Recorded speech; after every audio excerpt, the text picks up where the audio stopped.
Habari za wakati huu mwana Baharia TV, karibu tuendelee kuzitazama zile taarifa ambazo tuko nazo. Mvutano wa kijeshi kati ya Iran na Israel umeendelea kuongezeka baada ya makombora kadhaa kurushwa kuelekea miji ya Israel ikiwemo Tel Aviv. Mashuhuda wamesema anga la jiji hilo lilionekana likiangazwa na makombora yaliyokuwa yakikatwa na mifumo ya ulinzi wa anga ya Israel, hali iliyosababisha taharuki kwa wakazi.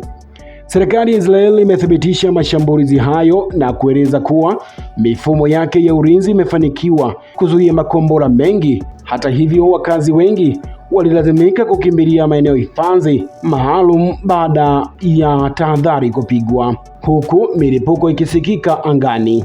Kwa upande wake, Iran imesema mashambulizi hayo ni sehemu ya majibu kwa kile inachokiita uchokozi wa muda mrefu wa Israel katika eneo la Mashariki ya Kati. Wataalamu wa usalama wa kimataifa wanaonya kuwa hali hiyo inaweza kuongeza mvutano wa kikanda na kuathiri juhudi za amani. Wakati huo huo, Umoja wa Mataifa umeendelea kutoa wito kwa pande zote mbili kujizuia na kutafuta suluhisho kupitia mazungumzo ya kidiplomasia ili kuepusha madhara zaidi kwa raia.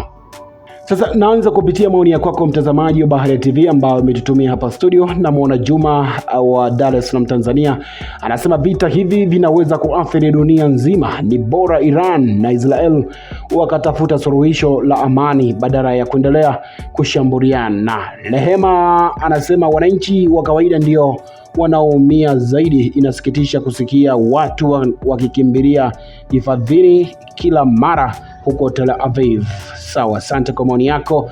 Mwingine anasema mvutano huu ukizidi unaweza kusababisha vita kubwa zaidi katika Mashariki ya Kati. Dunia inapaswa kuingilia kati haraka.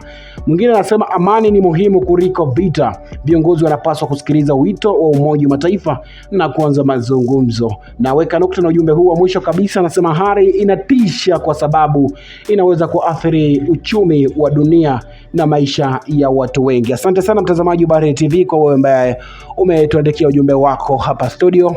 Langu jina mimi naitwa Friday Mwangomare na hii ni Baharia TV. Asante kwa kuifuatilia Baharia TV. Usisahau kulike, kusubscribe, kucomment na kushare.